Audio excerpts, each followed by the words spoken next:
Hey, everyone. This is Alec, and I guess it's Autistic Reality, my firm, having a nice Halloween episode. I've never done this before. I'm safely ensconced in the beanbag sofa in my place. Um, I am here to talk about various hauntings that I have experienced, and I guess the paranormal. Um, anyways, uh, I have encountered a few paranormal experiences. I do believe in ghosts. I don't believe. Okay, I believe that ghosts that when we are agitated, when we are hyper, when we are scared, our minds play tricks on us, and that those tricks often take the portrayal of people, things, objects that we often subconsciously expect to see. So, yes, I do believe in ghosts, but I don't believe that they are necessarily hauntings. I believe that there's a much better psychological reason. So, welcome to those of you who have joined. When I was born in Boston, Massachusetts, and we used to live in this big old Victorian mansion in Newton, Massachusetts, that was meant as the summer home for a wealthy factory owner. Sounds privileged, but it was actually a lot of work. We rented out the bottom floor, and the top two floors were ours. There was also a basement and an attic, way too big to manage, and I'm glad we didn't live there for my whole childhood.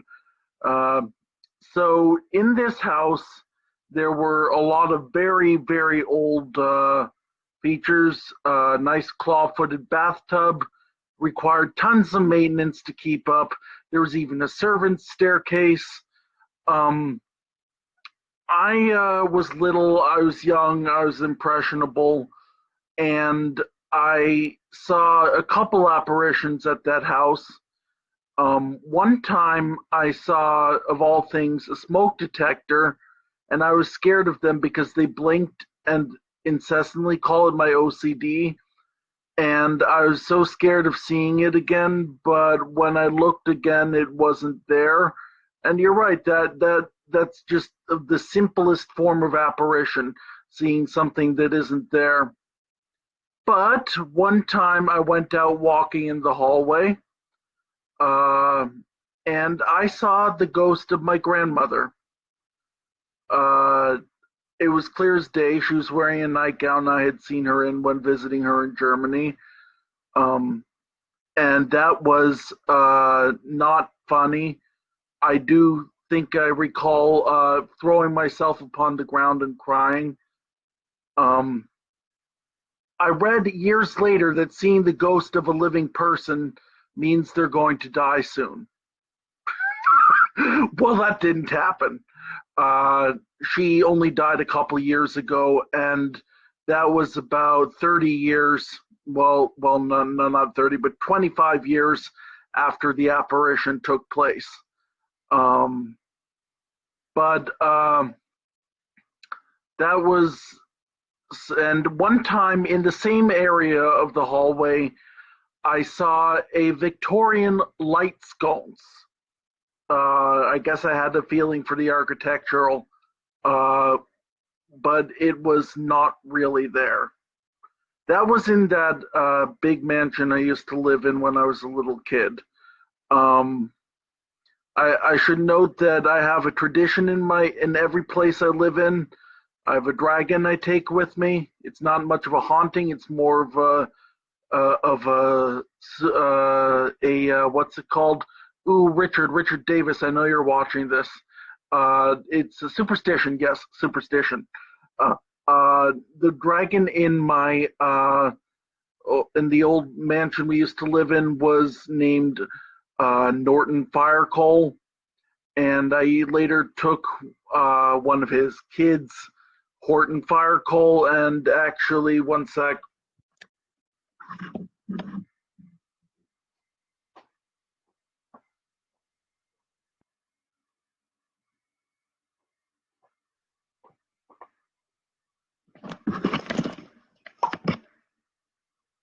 I bought this representation of Horton at a Comic-Con I was a guest at in central Pennsylvania. The idea is that a dragon will live in your furnace and keep your place toasty in winter, and will also blow cool air during the summer. Essentially, it's a lot better and more interesting than having air conditioning and heating. And that's a bit of family mythology invented by my mother, and I love it very much, and I love her very much. I traveled to in various places in Europe in my life.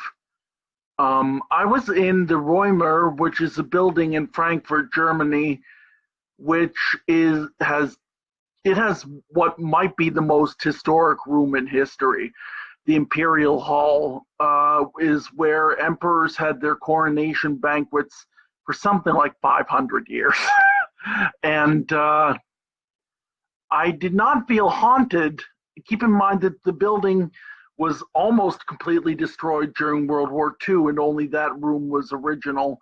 And the fixtures were all rebuilt after World War II. But it has portraits of every single Holy Roman Emperor. And actually, the fun fact is when Napoleon wanted to become Holy Roman Emperor, the residents of Frankfurt said, well, we don't have room for a picture of you on our wall, so nothing doing.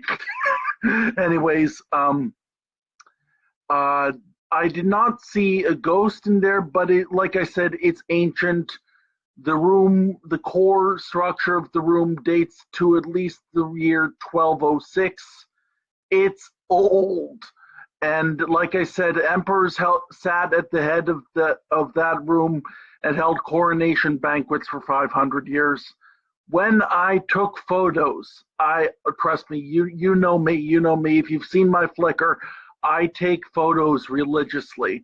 I took photos of every single imperial portrait. I took photos of the place where the emperor's table was.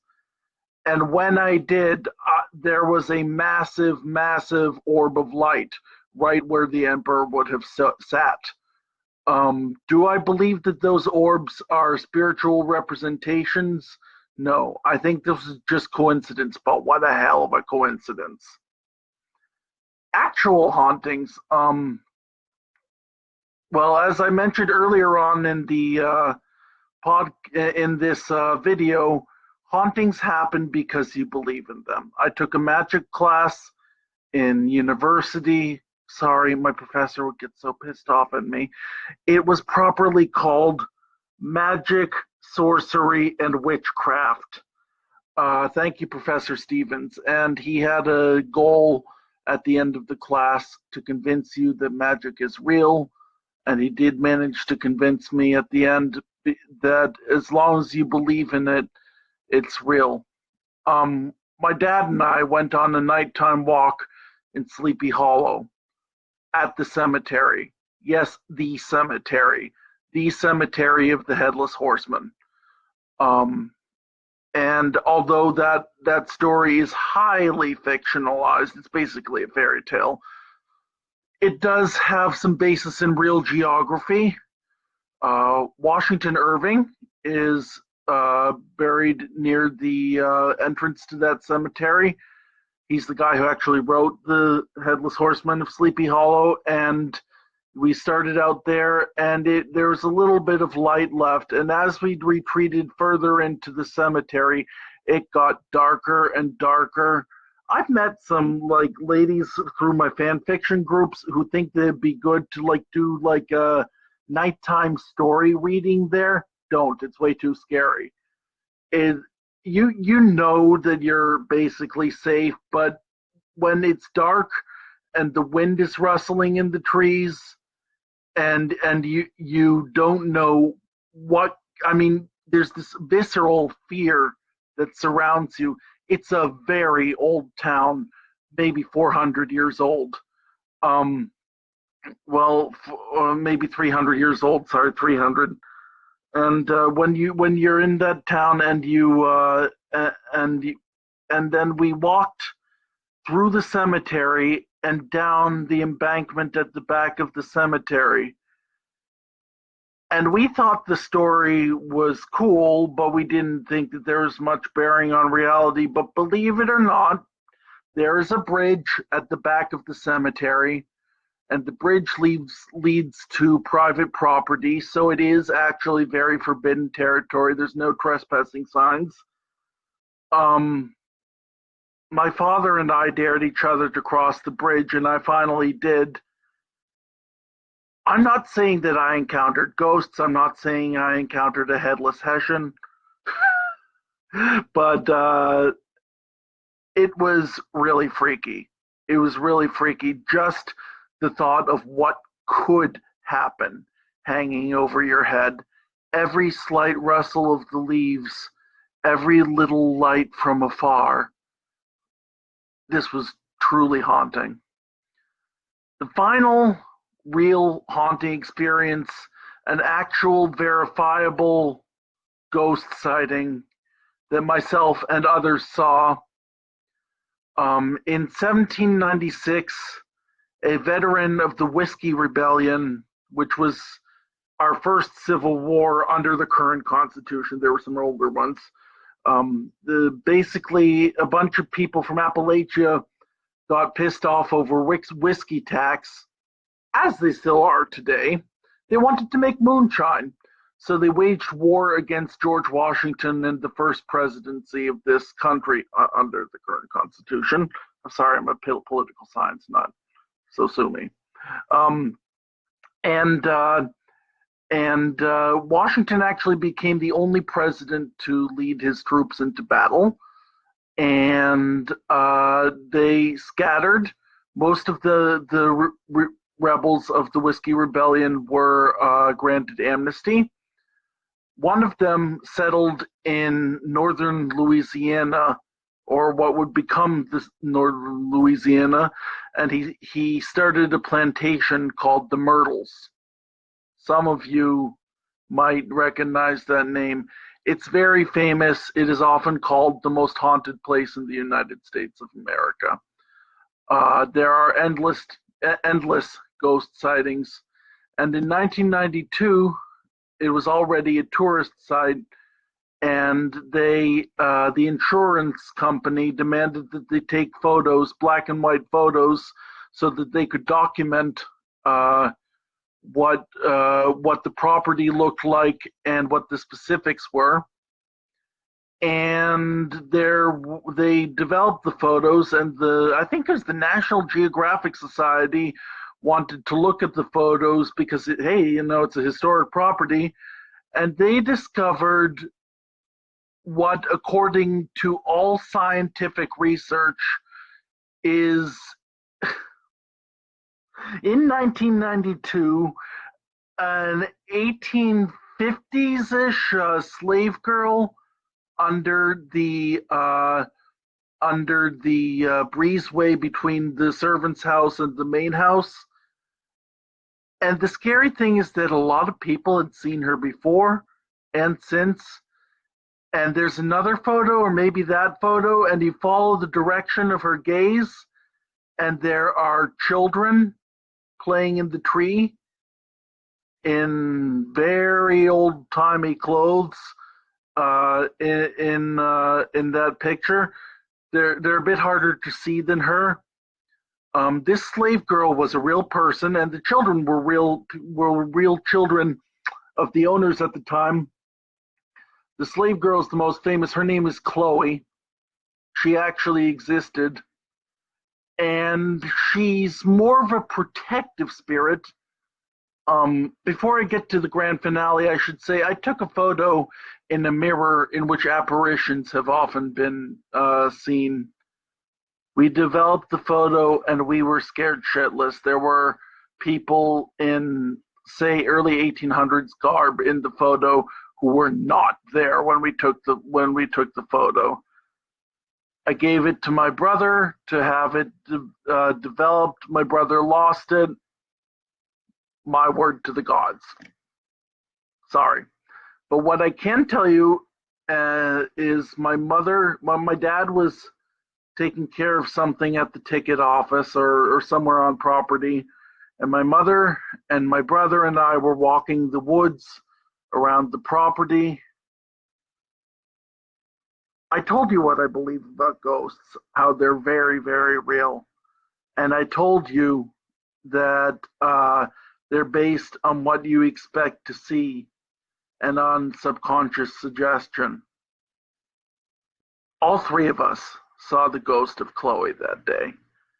We saw her walk from behind one tree to behind another, and when I walked behind that tree, there was no one there.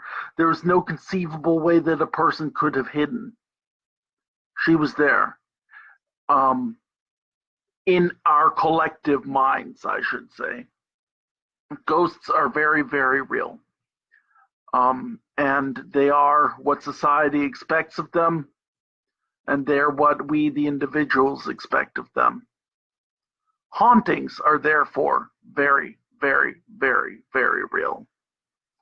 While I'm talking about the paranormal and the like, let me just say that I do not believe in Bigfoot. I believe in the collective legend that has grown up, but not Bigfoot exactly. Same thing with the Yeti.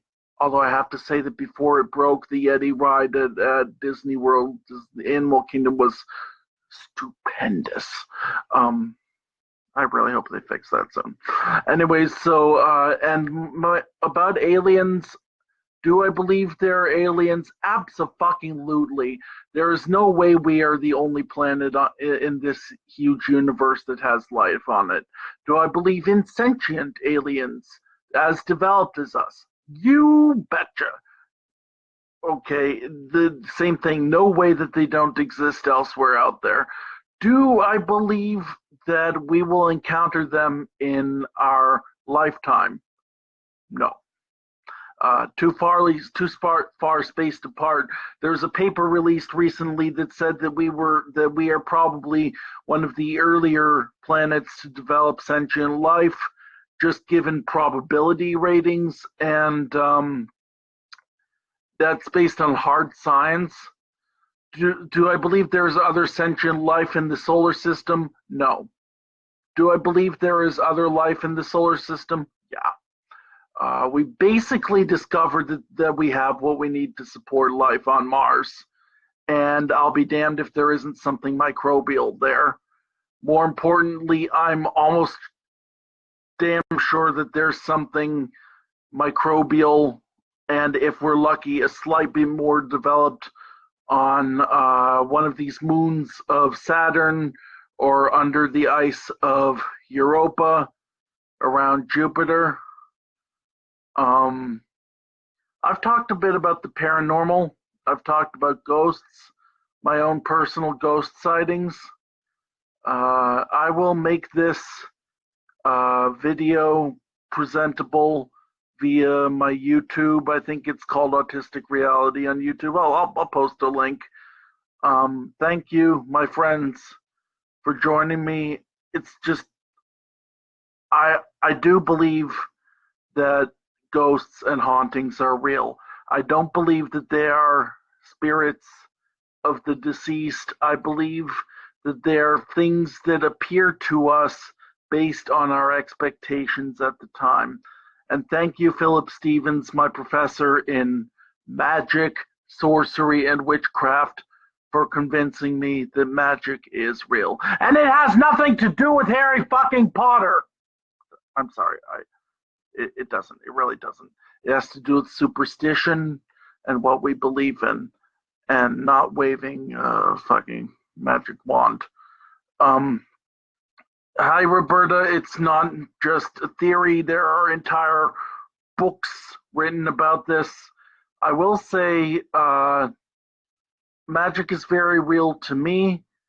If you sit down at a table with me and I ask you to pass me the salt, you will have to put it down first because I have a superstition based in nothing but superstition that that it's bad luck to pass the salt hand to hand. That means that's a little bit of magic that I believe in. There are courts in Africa today that actually divine their verdicts based on the reading of bones. That is magic that is believed in not just by individuals, but by courts of law. There was a man in Chile who actually believed himself to be possessed and rewrote his will anew each day. I've seen video of this man. I've seen video of him rewriting his will, and he finally believed these demons to possessing him were so evil that he threw himself off a cliff. Was he really being possessed? That isn't the valid question. Point is, he believed he was being possessed, and that possession killed him. So if it's real to you, it's real. And I want to encourage all of you to keep an active imagination. Imagination is really wonderful. Be awesome this Halloween. You don't have to dress up in a costume. Hell, you don't have to dress up in a costume to go from house to house demanding candy. I'm going to tell you a funny story to close this out. We were kids, and my brother, we had these like huge pillowcases filled with candy. And we just graduated to garbage bags filled with candy. And my brother said to my dad, who had taken the bag for the night, you got to watch your sugar intake. So my brother said to my dad, Dad, I'll make you a deal. You give me all of the candy. Not much of a compromise, not much of a deal. My dad was so busy laughing that he dropped the bag full of candy and my brother ran away with it. I love my dad and my brother both a lot. I love my mom too. I want to thank my whole family for giving me a very active imagination, a safe, active imagination. I want to encourage all of you to dream and dream big. Dreams make the world go round, and Halloween is a time to tell scary stories, but don't really be scared in real life. Halloween is about community. Halloween is about fun, and have a great time out there. Thank you so much. And thank you so much, folks.